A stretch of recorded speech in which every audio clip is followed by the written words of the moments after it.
Hello, so I'm going to try to make you a video to show you how I'm making some bridal bouquets, starting with a already made bouquet from Hobby Lobby.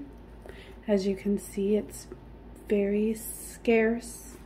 It's still a beautiful color, and it was the color that we needed. So I'm using this to start with. The colors, as you can tell, are a beautiful like deep purple and teal. The darker teal is actually in the wedding, but multiple colors of purples and teals usually complement each other very well. Ignore the cat in the background playing with a bag. If the video gets paused, it's because there's probably a kid coming. So the first thing I do is I start to kind of spread out the bouquet. And again, I'm going to try to do this as best as I can. Can't find my normal tripod, so I'm using a weird table arm attachment thing. So I'm just kind of spreading out the teals. So this has these weird little things I'm not very fond of, so I actually just kind of pop them off. They don't really complement the rest of the stuff very well, so we don't need them. And then, as you can tell, there's a price tag. I'm gonna remove that. So I've already also went ahead and I've separated bunches. We bought bunches that were like this in the store, and I pulled them apart. And I did that, you know, with all the different colors. I've got the white, and then over there, the darker purple large one. It just makes it easier, and that way I can do the math and figure out how many of each stem, each individual stem goes in each bouquet. And I'm making 8 bouquets, and then of course the bride's bouquet at the very end. So I've got them separated. I'm doing 3 of the dark purple, 4 of this, 4 of the white, which I don't know why, but I love these, and then 1 of the large purple at the end. So I've kind of played around making a few already just so I can see what needs to go in first, and I found that the order I will show you seems to work the best. I'm going to start with these little purple ones, and I spread them apart like that, and then I'm going to kind of put them up underneath, but then I'm going to push them to where some go up into the center of the bouquet like that. It's okay if some are around the back side. If there's like a flower leaf you don't think works, I just pop it off. You can always trim some branches later or hide them with other flowers. So I'm just going to show you, for now, I'm just holding it really tight right here. So I have actual florist tape, but I've discovered that since I'm adding so much to this and they're all thick wire, ironically enough, the duct tape works, and that works for what I'm doing because we're covering the handle anyways with some sort of either twine or rope. That's still to be determined, but for now I'm just going to show you how to, you know, fluff and attach the bouquet. So I've got one. I'm going to go through, again, spread. I bend them a little bit to kind of go with the shape of the bouquet. And I push one up in there, have a couple on the outside. I rotate the bouquet in my hand so I can see every side that I'm working with. And then that one's going to go right there. And again, you know, it's nice because it is wire, so it allows me to kind of manipulate it and move flowers where I feel there needs to be more color. But so far that's looking good. Okay, so now I'm going to go in and I'm going to add the white, which to me just, it brings this bouquet alive. But this is what it's looking like so far. Nothing too crazy yet, but I promise you when it's all said and done, it's gorgeous. And the thing I like about artificial flowers is you don't got to worry about keeping them refrigerated. You don't got to worry about, if it's an outdoor wedding, it attracting bees, which I've actually seen happen. And it's something that people can keep for a you know, to save and memorialize it. And I've seen people put bouquets in shadow boxes, absolutely beautiful, or just keep in a curio cabinet. Okay, so now I'm gonna add these beautiful white ones.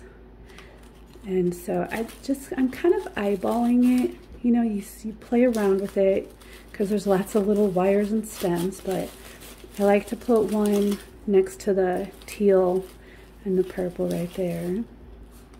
See? And then you just kind of pull it apart, see if that area works for you. And I know I've got 4, so I know how to kind of evenly spread them out. I'm going to add this one. I think I'm going to go up under here a little bit. And I want different textures and different heights because that's what's really going to make it come to life and look fuller. So I like it sticking up a little bit. I don't know if you can really tell just yet, but hopefully you will. And again, I'm holding down here really tight to kind of keep things in place and to see, you know, exactly how it's going to lay. So now I'm going to add the next white one. I'm going to put that over in here, kind of separate these beautiful purples. Okay, and then the last white one I'm going to put down here with the teal. So now I have almost all of it complete, and it's actually getting kind of hard to hold. When that happens, I know this sounds kind of funny, and I'm sure actual florists will laugh at me.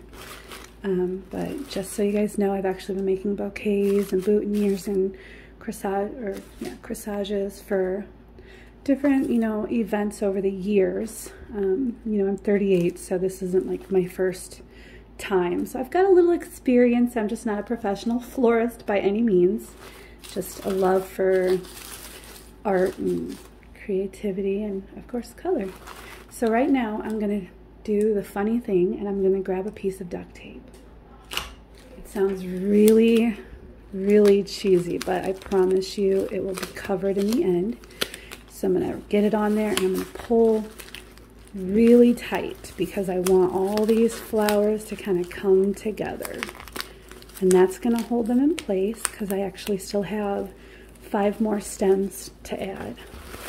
But so far, this is what we're getting. And in my opinion, I think it's looking beautiful. Okay, so we have the 4 stems right there and our large purple flower. I think it's a dahlia. Don't hold that to me because I'm not positive. So I'm just going to kind of eyeball it and see. You know, I've got to gather here, here, and here. I kind of like the purple large one to be in the center. I'm going to just kind of manipulate and move some flowers around and see if that's where I'd like it to go.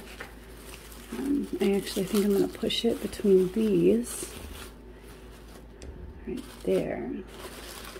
So we've got a large here, a large here, a large here, and a large there. And again, this is something you can still manipulate even after it's duct taped or wired, or you know, you use your florist tape because you can just kind of push and move the metal around. So the last thing is, to me, what makes the whole thing come together. These are absolutely beautiful. They have so much color and texture to them. I'm going to bend them about right there because I played around with it so I know what length I want to overhang. And I'm just going to kind of tuck it up underneath here. Now I've got 4 of these, so I'm going to do that. You know, you spread it apart a little bit, you bend it right there, and I'm going to go around and put this one here. And you're going to see it start to come together. If you don't like that much hanging, just adjust it, you know, as needed. I'm going to go around. And then the last one, just going to spread it out a little bit. And it's going to go right here. So then you've got your, you know, hanging ones. And you can go back and shift it, adjust wherever you need, you know, because you naturally want them evenly spaced. I'm really sorry if some of this isn't in the camera. I'm doing the best I can. But this is roughly what it's going to look like when it's done. So now I'm going to grab my other piece of duct tape, and it holds really well. So like I said, since I know the handle part's going to be completely covered, I'm not worried about this being perfect. I'm just worrying about it making sure that it's going to stay together. So I'm going to take these and I'm going to fold them up. That one I'm going to snip. I don't want it any longer than the original bouquet handle. I hope the sound is okay. I'm trying not to be too loud or too quiet. So now I've got the gist of it. I'm going to grab one more piece of duct tape. You know, just maybe 5 or 6 inches. Whatever you feel you need for wrapping it. And I'm going to pull really tight because I'm really wanting these to stay together. This is an August wedding, and it's going to be outdoors, so we have no idea if there's going to be heat and humidity, and that's obviously incredibly important.